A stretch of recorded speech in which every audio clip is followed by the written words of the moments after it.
আসসালামু আলাইকুম এভরিওয়ান, আশা করি তোমরা সবাই ভালো আছো। তোমাদের মাঝে নিয়ে আসলাম নতুন একটা গল্পটির নাম হচ্ছে মধ্যবিত্ত ছেলে। চলো গল্প শুরু করা যাক। আমি খাওয়ার টেবিলে বসে মার দিকে চোখের ইশারা করলাম। মা আমার কথাটা বাবাকে বলতে। মা ভয়ে ভয়ে বাবার দিকে তাকিয়ে বলল, জিশান 10,000 টাকা চেয়েছিল। ওরা বন্ধু বান্ধব মিলে সমুদ্রের ট্যুরে কয়েকদিনের জন্য বেড়াতে যাবে। বাবা আমার দিকে তাকিয়ে বলল, কবে যাবে?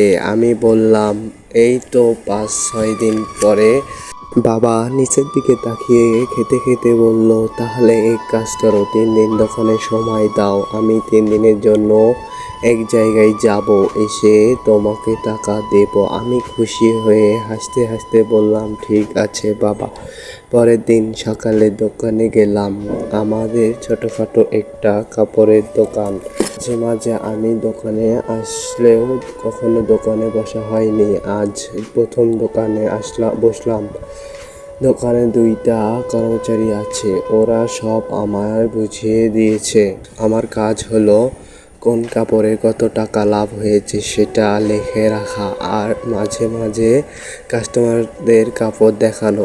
একটা কাস্টমার 20টার মতো শার্ট দেখানোর পরে কাস্টমার বলল, না ভাইয়া, পছন্দ হয়নি। আমি অবাক হয়ে বললাম, ভাইয়া এতগুলো কাপড়ের মধ্যে একটাও আপনার পছন্দ হয় নাই? মুখটা গোমড়া করে যখন শার্টগুলো ঠিক করছি তখন দোকানের কর্মচারী ছেলে এসে বলল, ভাইয়া মুখ গোমড়া করে থাকলে হবে না, সব সময় মিষ্টি হেসে কাস্টমারের সাথে কথা বলতে হবে। কিছুক্ষণ পর একটা ছেলে এসে বলল, কিছু নতুন ডিজাইনের প্যান্ট দেখাতে। দোকানের কিছু ভালো মডেলের প্যান্ট দেখালাম।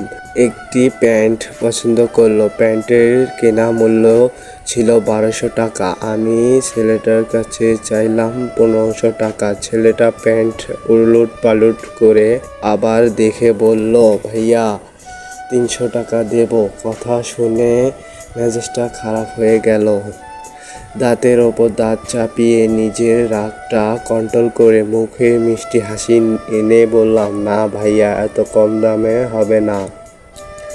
কিছুক্ষণ পর একটা মহিলা এসে 1 ঘন্টা ধরে দোকানের সমস্ত কাপড় চাপড় উলট পালট করে দেখে 2টা কাপড় পছন্দ করে বলল, আমার স্বামী 3 দিন পর বেতন পাবে, তখন এই 2টা কাপড় নেব।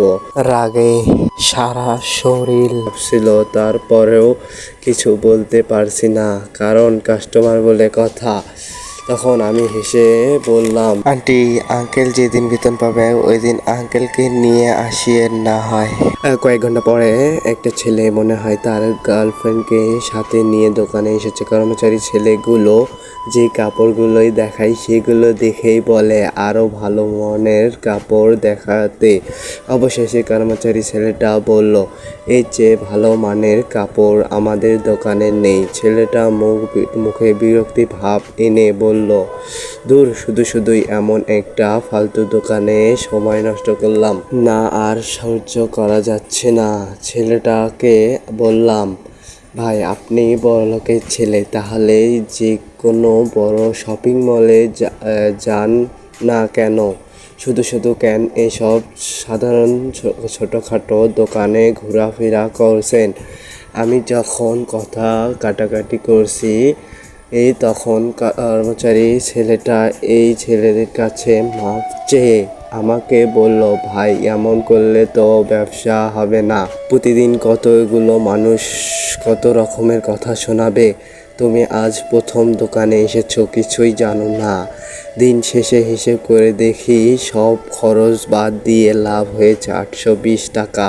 তারপর আমি এই 3 দিনে দোকান দেখাশোনা করছি। এই 3 দিনে আয় হয় 4020 টাকা। আর এই 3 দিনে যে পরিমাণের কষ্ট হয়েছে মনে হয় না আমি আমার জীবনে এত কষ্ট করেছি। রাতে নিজের রুমে বসে যখন ফোন টিপছি তখন বাবা এসে বলল, এই নে তোর 10,000 টাকা। আমি বাবার দিকে তাকিয়ে বললাম, বাবা কিসের 10,000 টাকা?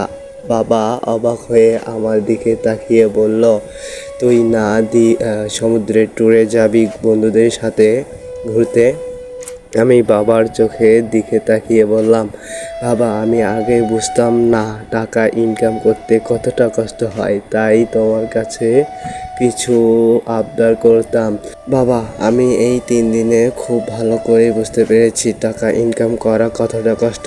আমি 3 দিনে 5,000 টাকা ইনকাম করতে পারলাম না বাবা, সেই আমি কি না 2 দিনের জন্য 10,000 টাকা কিভাবে আবদার করি।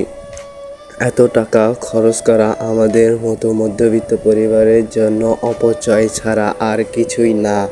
বাবা আমার দিকে তাকিয়ে কথাগুলো শুনে বাবা কিছুটা রেগে গিয়ে বলল, তোকে এত পণ্ডিতগিরি করতে হবে না, বন্ধুরা সবাই যাচ্ছে তুইও যা, তোর মনটা খুবই খারাপ, সমুদ্রের বিশালতা দেখে তোর খুব ভালো লাগবে। আমি বাবার হাত ধরে বললাম, বিশালতা দেখতে সমুদ্রে যেতে হয় না বাবা, তোমার চোখের দিকে তাকিয়েই সমুদ্রের বিশালতা দেখা যায়। যে বাবা হাজারো ওর পরেও সন্তানদের মুখের হাসি ফোটায়। খাবার টেবিলে বসে যখন খাচ্ছি তখন বাবাকে বললাম, বাবা দোকানে 2 জন কর্মচারী রাখার কোনো দরকার নেই, আজ থেকে আমি দোকানে বসবো। বাবা আমার কথা শুনে কিছু উত্তর দিল না।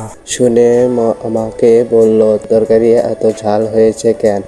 তুমি জানো না আমি ঝাল খেতে পারি না? ঝালে চোখ মুখে জল এসেছে। আমি জানি তরকারিতে ঝাল হয়নি। বাবার চোখে জল লুকানোর জন্য মিথ্যা কথা বলছে। আসলে বাবারা একই রকম, কখনো নিজেদের কষ্ট আমাদের বুঝতে দেয় না। এভাবেই কেটে গেল 1 মাস। 1 মাসে আমাদের 2টা কাপড়ের দোকান এবং 4টি জুতার শোরুম। এভাবে কেটে যাচ্ছে দিন। হঠাৎ একদিন, তো হ্যালো এভরিওয়ান, এই যাতেই গল্পটি সমাপ্ত। গল্পটি ভালো লাগলে অবশ্যই লাইক এবং কি চ্যানেলটি সাবস্ক্রাইব করবেন, কমেন্টে বলতে ভুলবেন না।